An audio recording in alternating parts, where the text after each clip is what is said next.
Tala lava e le nei vaenga o telefou o le si ufonga o le laumua.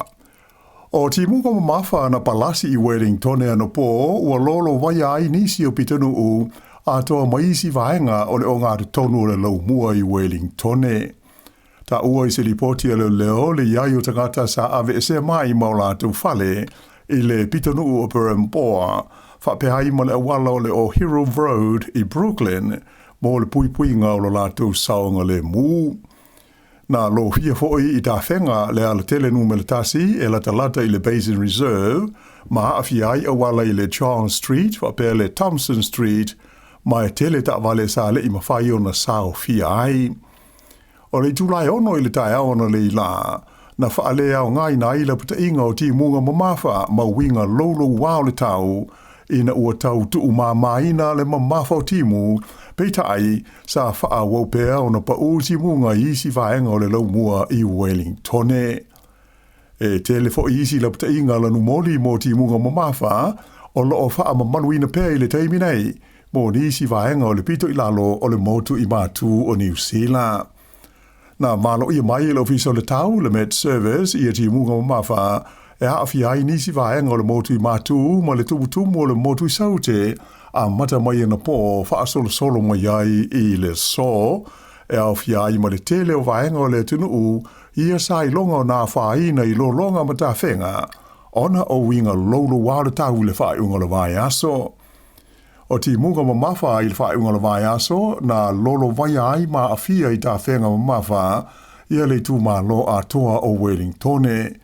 mai sa wha maluina I pūlenga I teimi o wha la belave wha fosei I nuu e pei o hura I le tu malo rupehu ai wha pe ai fo I mawhanga nui. Mai tele a wala sa tāpuni ai fe malanga inga masani o ta amale ona o a fianga I ta whenga malo longa mamafa. O le fiafio la sa na wha malu mai ai la puta inga mo ti munga mamafa to e a fia ai le Heart Valley ai wha pe sa vaenga tele o le tu malo Wellington mai saute o le Aotearoa whapea ia le tu malo le Wairarapa ma atu maunga o le Tararua. Na walo ia le vao le se lau luas fulu ma le luas se lau limas fulu milimita o le swati mue pa uai I nisi vaenga. E whapea fo i o nā fia nisi vaenga o le motu I saute e au fia I le talawhatai o le kaikura whapea ma atu maunga. Ai whapea vaenga I matu o le tu malo Canterbury ia o lo valo ia mai le pa uai o ti munga mamafa mai le po ano po e wha solo atu anga I le po ana nei.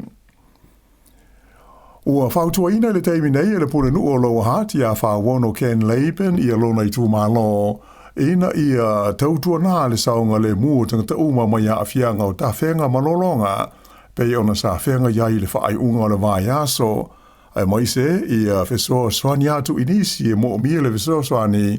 e pei o lato tua oi. O le mamafa o longa ma ta whenga I le asto nai na ave esea mai ai le tusa o le Luas Furulima la whai o tangata mai ni ainga I le pitanu o Stokes Valley. Sa whape fo I o na awhia le ai o pori rua ma tapu ni ai le awara tele limas fulvalu mai Pawatanui I Haywards ai whape ma le awara tele numela lima iwa mai Parramatta I Plemerton. E ngata I lea sa tapu ni a fo I vaenga o le awala ngai matu o le ala tele numela lua le vale o Belmont ma le vetaula inga o ala tele I le Haywards Interchange a toa ma le awala o le East Road Heart whape ai I le awala I le enga tele I Paikakariki. Whailo mai le tele o le ngā luenga o le a matau na whaatino I le tautoe whaamamaina le o awala nā whaina I tā whenga ai mai se le avese o le palapala ma le ota ua lanu ena ai le tele o awala mai lolonga na fia ai.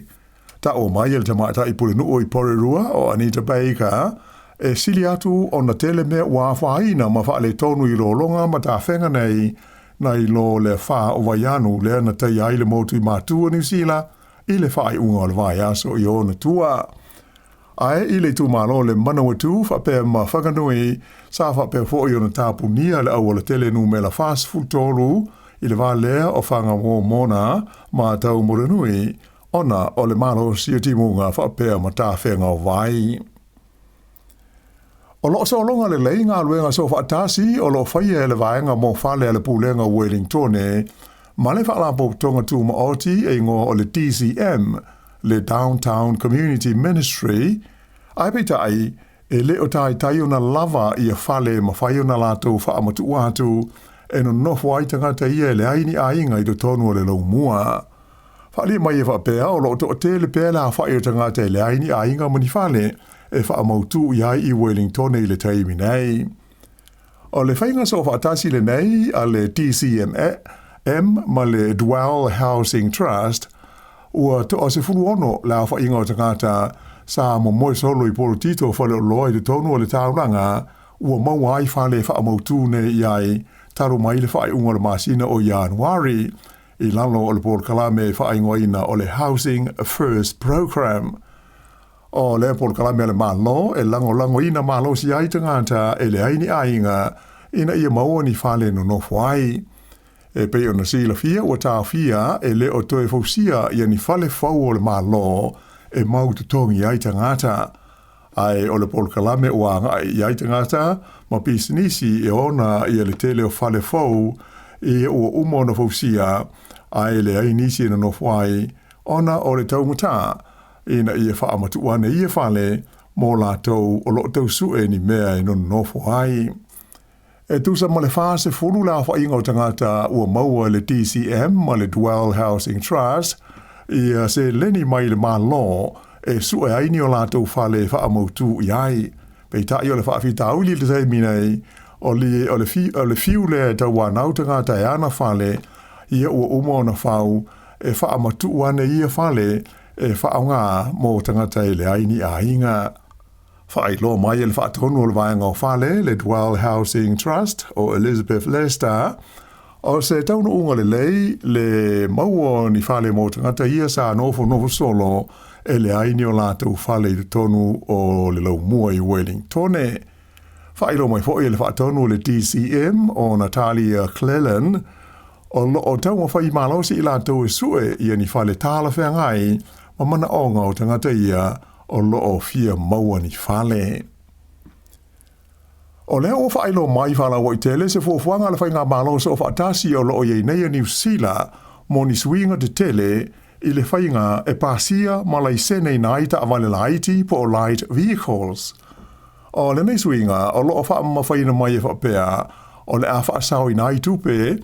a e whapea fo I male taimi o tangata o New Zealand I le rumana ai.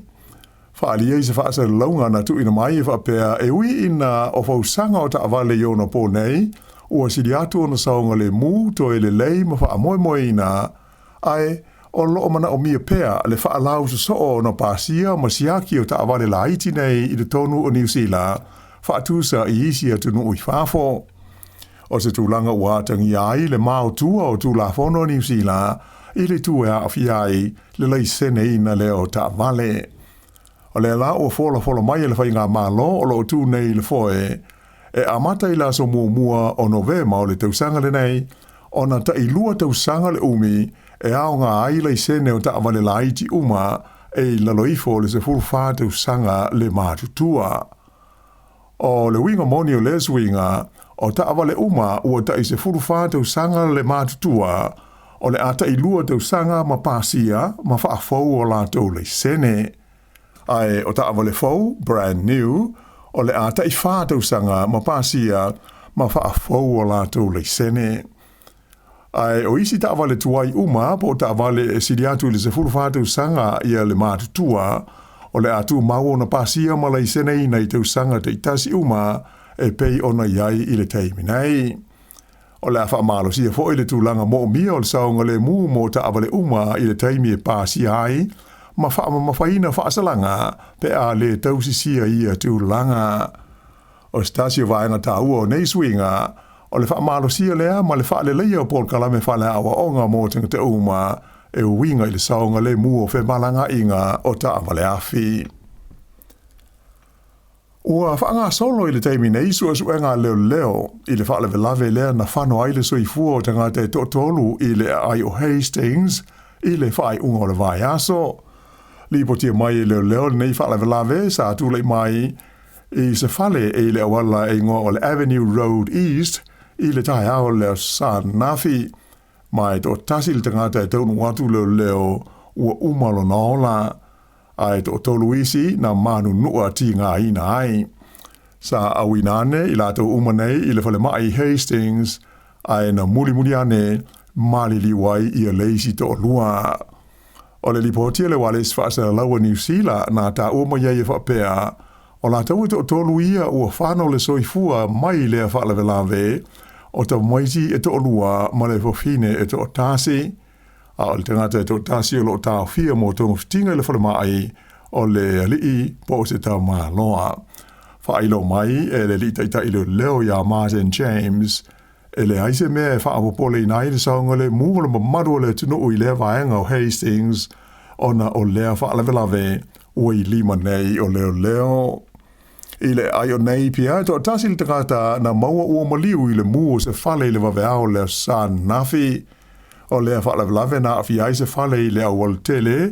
le main North Road i le pitanu o Bayview pe tusa o le lima i le waweao. E le i whaai loi na mai e leo i le swafa o le na mali wai le whaalawelave ai ua whaanga solo i eisu e suenga i le mafuanga i le teimi nei. O isi whaalawelave i le whaai unga le vai aso o masolo mia leo le iei leo se sotanga o le mua se whale i le asfrei le na mali wai se tangata do tasi ma se whaalawelave tau ta amale i le tu malo rupehu i le vai aso na te nei. O le mu e pei o na awhiai se whale i le nuu o rangatawa i le pole stofi na mali wai i le tangata e tō tasi na whaato a maua luna tino i le sforeile i suesue ngā leo ma le tine i mu. Na whailo mai le taita i leo mo le tu malo whakanui o Neil Forlong ua masalomia i suesue ngā o lo o whaia i le teimi nei e iai so tanga o le mu o le nei whale ma se whaalawelave tau ta male na mali wai se tangata i le fiafi o le stofi. Ma fua lea o na o le tasi o ta wale sa fiai i lea whaalawelave i le awala tele nu me la whaiva i le nuu o tangi wai e feso tai ma le whale lea na mu.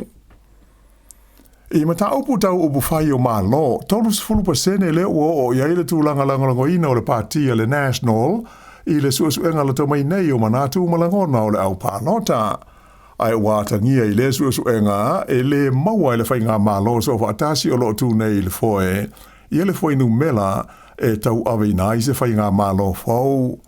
O whaamtaleina le au whaasara lau le tau nuunga o le nei suasuenga o le amatanga o se vai aso tāua mo le tofi pāle mia o tui si nave maulu mutotua Christopher Luxon. O le tau nuunga o le suasuenga po le survey le nei a le One News Variant Poll o whaamtaleina o se taun unga o pito i whaale tonu lea mo le partia le National, ta luna tula i mai Luxon, e a vea maona taitai, i ano ve mo le tausanga i luafe luas futasi. E 5 points na wha popo mo le partia le Labour, lea ua tula i mai yaila tau i le tolu se fulu 5% i le taiminei. Ai o le tolu se fulu % le National, e tusa e 4 points ua pa ua i lalo, talu mai le masina o Februari. O isi pati o le whainga malo so whaatasi o lo o tu mau le New Zealand First i le se 4% ai o le Act na pa u le 2 points le o tu la i mai la tau i le 5% i le teimi nei. Ai o isi pati o le tuangai o le Greens o lo o tu mau i le se 4% ai o le te pati Maori e le aise swinga o lo o tu mau ho i la tau i le 2%. A whaaliliu pasene nei ino fua o le parlemene pe ana whai i le so le pālota o le nuinga e maua i le itua ngai i lalo le teita inga le Labour le au fiai le Greens ma le te Party Maori i ano fua e onus furuono whaatusa le i le 5 furuwarono fua mo le whainga malo so whaatasi. O te le fo i ma le awhaina o le tūlanga o le teita inga ale li parlemia i le taunu unga o le neisu e suenga. Se 40% lea ua pa ui ai le langaroina o Luxon e tu sai 4 points ua pa uai nai le tu langa sa iai taluai nei. Ai o le teita o le Labour ia Chris Hipkins se 40% o lo o iai o ia. O se so e suenga nei o i lalo pea o le luas fruiwa pasene ia le langalangoina o le national o le tulanga lea na iai le po le sa e luas fruiwa te si fitu pasene ai ua wha ato le tolus full pasene pei ona iai le teimi nei.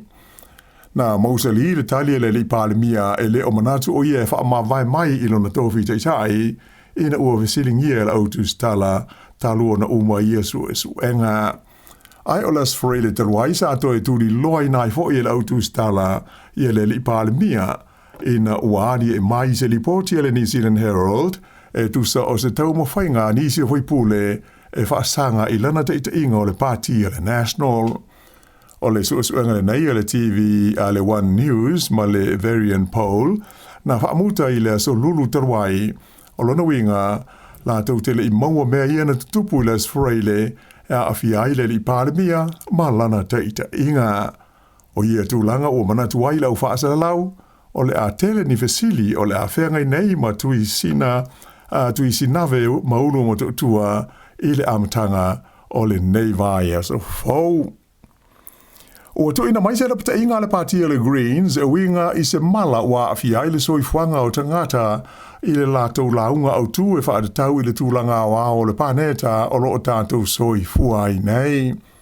O le lo moe Wellington e le sa fola si ai sa unwanga nei a tai so whaatasi le Greens o Marama Davidson ma Chloe Schwarbrick whaulu talaina o le State of the Planet. O le saunoanga o tū whaal tūsanga le nei le parti le Greens e du tūsa ma saunoanga o tū a isi fo i parti e tūsai o le tūlanga o le tamau a inga o ao le tunu o ia e tā ua o le State of the Nation speeches. Whailo manino mai le Greens e le tau na whaia ia se fuafuanga a le malo New Zealand e whaau ngā ina ai te tonu a inga uma ia le wila e maua mai i le malo si anga whaale natura e tali atuai i whaafi tauli o a whaina o mea tau i le malo si anga. Na saunoa mua i Marama Davidson leana i ta wai o le tau i se sa tu tonu o se mala o a whaina i le soi fua o le tangata ma sa i wha mawhainai ua te tau na wha amuta le sanga wha lango peo New Zealand i mā keti o le malo si anga mai le suahu o le laki. O le taua i Iran e le ngata ina mau mawai le soifua o tangata lautele, ai ua whaalenga i nai lo lātou soifuanga ma soli pala i nai ma tū la whono whaalewa o mā lo. Ai sili o na matautia o le a whaina atuai o le soifuanga o tangata i New Zealand nei whapea maisi atunu o le laulangi i le taunga tahai o le soifuanga i le alu i lunga o le tau o loa mō mana o ngā māsani i aso oma. O le saunoanga le tasi o taitai o le Greens, tamaitai hoi pule ia Chloe Schwarbrick sa i tauai, e matua de tau lama o na whaia se fuafuanga whaataatia le malo New Zealand, e mauti noa ai le saonga le mu o le malo si anga mo mia e le tunu o atoa. Na ia whaawa mawhaina o sea Paul Kalame, e de tauai o na whaongaina le malo si anga whaafawina, ma le malo si anga whaale natura, mō mea umai mana umi ai i te tonu o le ainga. Na ia tā ua o ie tu ainga o malo si anga e au mai ai. E le au mai ai mai i se sae i tūru tonu po o le vainuu o le Hormuz e pei o na tupua i nei le taua i Iran. Ai o lo maua umai ia malo si anga i te tonu o le tunuu ai mai se o le malo si o le usa mai le ele, whapea le malo si o le la, whapea le matangi a toa male suawai e ngao si hai le ele tise mana o mia e au noa ma le wha langolango pea i le suahu o mai whafo. Ua whaia se te e alo ia le malo saina e whaasanga i le Air Force a le malo New Zealand ona o ni ana ngaio inga sa whaatino e la talatatu i le vani monimo e pulea e lea malo tele o le lalangi. Whailo mai e le so upu o le mtanga luenga le vai whafo le malo saina o Yu Xiang Kun. E tele taimi sa whaiai lata mai nei, ia ni ngai o inga se waalele o le P8A, le wha waalele New Zealand. E whaapitoa i le sa ilio wa mauru i le Sami sama po le Yellow Sea, whaapema le Sami i se sa o saina. Na ia tā ua e suil nei o le malo saina o ia ngai o inga le Air Force a New Zealand. E lamatia ai tu langa le saonga le mua le malo saina ma wha te tele aile senga o manatu mai o no awha ina aile tūlanga lelei e pūlea ma wha afoe ai ngā luenga o whe malanga i ngai valele. O lea wha asea saina o wha ato ai mai i le malo New Zealand i tūlanga alo ia wha alewa o malo. A esa wha ilo mai e suiso upo le Forza New Zealand o le valele leo le nei o le tu aingo le PHA a le malo New Zealand na afia i ngā luenga i le mata i tuwina leo sa tau e whaatau i ngā whaalewao malo au whaatasi e whaasanga i le malo ko lea i mātū. O ia ngā luenga le Forza New Zealand na amata mai le tausanga i ruawe se furuwalu i na ua pasia e malo au whaatasi ia sa matapu tau e whaatau i ngā e whaasanga i le malo ko lea i mātū. Whaadia mai whapea o ia ngā ioinga e le i whaia whaasanga i le malo o saina ai na whaanganga i whainga mga ioinga whaalilo le malo ko rea i mātū i e masani no whaia i le sami le Yellow Sea whapea mo le East China Sea. I ta alonga le kapi ta i to fitu i le tauwanga e ta ua o le championships ua manui ai ta whainga a le au le kapi e ta maitai a New Zealand le Black Ferns e pui le lātou siampini i le vai lesa whaia i Hong Kong o la kapi fitu nei le lalolangi. O New Zealand na su e fusi ai ma Aotearoa le wawea na leila, ma e na manu malo ai le Black Ferns i ai e se fuluiva i le se fulufā a Aotearoa. O le wha ai leo malo so o le Black Ferns i le taimusanga le nei Hong Kong, le ua atoa i le tausanga nei i le 5 se fulu o tausanga talu na whaia ai le kapi fitu o le lalolangi. I le vainga o le ina tūlanga tolu le fitu o le olopeleki ina ua whaia ina ia se pānia i ai e tolu sefulu lua i le lua sefulu walu. Ai o le siampini o le vainga o li ua manu malo ai a Felika i saute lea na su e fusi ai ma Argentina o ai o lea tālonga sa whaia i Hong Kong e tolu sefulu lima a Felika i saute ai fitu i Argentina. O le vaelo na lua o le nei sa ilinga siampini o le atari malo ai ia se pānia i le whai unga le masino fau o me o na whai uailea i le vaelo na tolu e whaia i whalani i le masina o Iuni. O le au e uma i a vai e tolu o tele o na ai o le au le na e siampini au ai mo le nei tausanga lua afe luas hulu maleono. I kirikiti wha ale vāo malo, manu malo le Black Caps a New Zealand, i le tālonga mua o le la series o tālonga e taitasi aso po ODIs, i le vāma le aua Bangladesh, le olo o iai mo se lātou tāmusanga i le teimi nei. Sa de tā mua New Zealand, mau o lātou ai e lua se lau whāwhitu, ai valu le pē, mai owa e 5 se fulu, na tuli e Bangladesh i ai pitai na pepe uma ai na o le lua se lau luas fultasi o lātou ai, manu malo ai New Zealand ai e luas fuluono. O le lii o Dean Foxcroft, sa i e maua le whailonga o le tangata te alo o lea tā longa, na i e tā ina ai e 5 fuluiva mai te ai 5 fuluwalu, e awhi ai ova e malu. I la kapiliki, manu malo le New Zealand Warriors i le la ta'alonga ma le Gold Coast Titans. O ai o le ta'alonga i Aukilani, luas fulu valu le Warriors i le luas fulu o le Titans. Na malosi ma le lei taung whainga le Warriors i le afo mua o le ta'alonga, ai ta ai le manolonga ua luas fulu lua o lātou ai i le ai a le Titans. Peita ai o le awha lona lua, sa i longa o na le lei ai ma malosi lo so whaia le Titans, ma na umwa le teimi, ua maua o lātou ai e luas fulu i le luas fulu valu a le Warriors. O leisi ta alonga so ai e le aule nei a le Warriors, o le a tali malo ai le lau mua i Wellington e whetau i ai ma le aua le Dolphins, i le astona i nei, le aso wha ai longa ina leo le Anzac Day. Ia, o le unga leo telefou.